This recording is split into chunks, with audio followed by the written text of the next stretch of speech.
Bharat Bangladesh border पर जो हुआ उसने हर किसी को चौंका दिया है। आरोप है कि करीब 15 बांग्लादेशी भारतीय सीमा में घुसे, एक भारतीय किसान को उसके खेत से जबरदस्ती उठाया और उसे बांग्लादेश ले गए।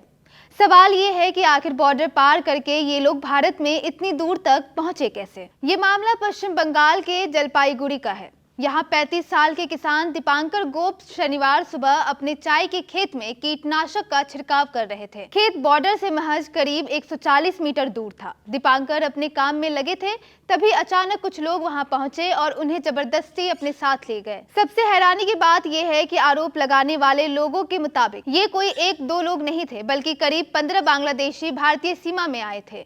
घटना की खबर मिलते ही बीएसएफ मौके पर पहुंची और दीपांकर को छुड़ाने की कोशिश शुरू करी हुई, लेकिन तब तक मामला बॉर्डर के उस पार पहुंच चुका था। बीएसएफ ने बीजीपी के साथ फ्लैग मीटिंग की, लेकिन दीपांकर को वापस नहीं लाया जा सका। इसके बाद बांग्लादेशी बीजीपी ने दीपांकर को पंचगढ़ पुलिस के हवाले कर दिया। अब बांग्लादेश पुलिस उसके खिलाफ केस दर्ज करने की तैयारी कर रही है। बांग्लादेश का दावा है कि दीपांकर खुद उनकी सीमा में घुसा था और उसे वहां पकड़ा गया, लेकिन भारतीय पक्ष से सामने आई जानकारी इस दावे को पूरी तरह अलग कहानी बताती है। यहाँ दावा है कि दीपांकर बांग्लादेश में घुसे ही नहीं थे, बल्कि उन्हें भारतीय जमीन से अगवा किया गया। और अब इस कहानी में सबसे बड़ा ट्विस्ट सामने आया है। दीपांकर का एक वीडियो सामने आया है, जिसमें कथित तौर पर उसे ले जाने वाले लोग कह रहे हैं कि दीपांकर को तभी छोड़ा जाएगा जब तमीज उद्दीन को रिहा किया जाएगा। तमीज उद्दीन बांग्लादेश का नागरिक है, जिसे बीएसएफ ने चौलाहाटी बॉर्डर पर भारत में घुसने की कोशिश के आरोप में पकड़ा था। यानी अब एक भारतीय किसान की रिहाई को एक बांग्लादेशी नागरिक की गिरफ्तारी से जोड़ दिया गया है। अब सबसे बड़ा सवाल यही है, अगर ये आरोप सही है तो बांग्लादेशी लोग भारतीय सीमा में घुसे कैसे,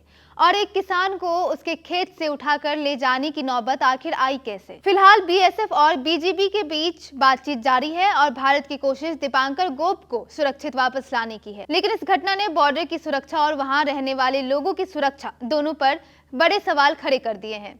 इस खबर पर फिलहाल इतना ही। बाकी तमाम खबरों को जानने के लिए देखते रहिए India.com।